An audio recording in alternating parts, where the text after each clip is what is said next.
Овој извештај се однесува за периодот од ноември 2017 до ноември 2018 година, при што се регистрирани 107 контакти. Контакти е првично кога ни контактирале граѓаните, без оглед на тоа дали станува збор за фиксна линија, службен телефон, имејл или дошле ке нас. Дополнително потоа ние 130 пати сме комуницирале со овие граѓани, вклучувајќи го и првиот повик.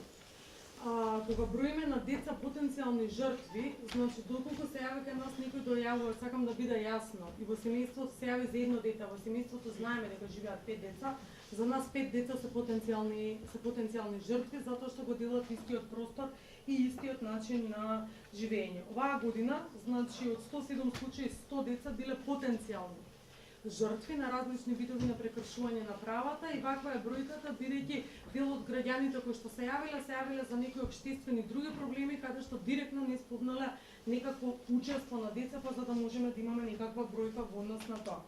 Од 107 дојавувачи, 3 биле само деца и за мене 104 биле возрастни луѓе. За мене е многу важно затоа што овие 3 случаи на деца се деца кои што побарале помош за нивното ментално здравје. Поточно деца за кои што се бара помош за нарушување во комуникација меѓу врсници или пак оваа година имаме случаи каде што родители и деца бараат помош за менталното здравје или сомнеш за депресија кај малолетници. Иако звучи фрампантно, меѓутоа е значајно бидејќи кај луѓето се развива свеста дека треба да бараат помош и поддршка и менталното здравје го ставаат на еден приоритетен дел. Во однос на сиромаштијата, 30 деца од вкупно 100 деца, родителите се пожалеа дека се жртви на сиромаштија. Станува збор за меѓудетни семејства, станува збор за семејства во социјален ризик, станува збор за семејства кои што дошле од дека директно кај нас и кои што користат веќе некакви услуги од системот на социјална заштита, не само детската амбасада Медјаши, туку користат и од државниот систем на социјална заштита и од други хуманитарни организации. На овие семејства им е неопходна помош и поддршка во однос на ресоцијализација, во однос на прифаќање, во однос на тоа да излезат од системот на побезбедно од системот на социјална заштита за да можат нивните деца да ги остваруваат понатака правата. Семејното насилство се 13 деца, за семејно насилство не се јавуваат децата, најчесто се јавуваат соседи или роднини. Станува збор се помалку за физичко насилство, туку за психолошко насилство од страна на родителите. Ако ги видите овие податоци, ќе видите дека податоците, иако, како што кажа господин Змијанов, се малку, се значајни и за мене не се малку, затоа што кореспондираат со информациите кои што доаѓаат и од други институции.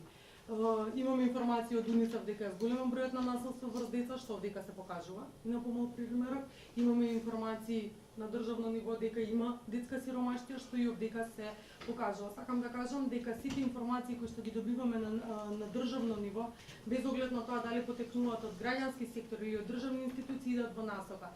Сите во таа насока дека треба да им обезбедиме сите заедно помош и поддршка на децата и дека треба активно да учествуваме во намалувањето на детската сиромаштија. Соработката со институциите за нас е неопходна и важна во име на децата. Најголем број од дојавувачите биле македонци по националност, 3 албанци, 20 роми и за 17 не било познато. Најголем број од нив се јавуваат од урбана средина, помалку се јавуваат од рурална или само 5, 11 средината не била позната, 60 лица било од женски пол, 35 лица биле од машки пол, ако зборуваме во однос на половата застапеност. Во однос на јавувањата, 64 се јавиле на фиксен телефон или СОС телефон, 32 дошле кај нас, 5 не информирале преку имейл и социјални мрежи, на службен телефон се јавиле вкупно 6 луѓе или вкупно 107. Од децата жртви или од вкупниот број на деца жртви кои што ние ги имаме, може да кажеме дека најголем број се машки, 40 се машки, 23 се женски, за 37 не бил познат полот. Најголем број повторно се повторува дека од македонска националност, 5 од албанска, 27 од ромска.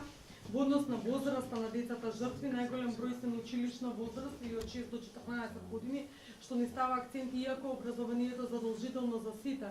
Навистина треба да размислиме како училишниот процес, додека децата се вклучени или не вклучени во образование, да ги заштитиме.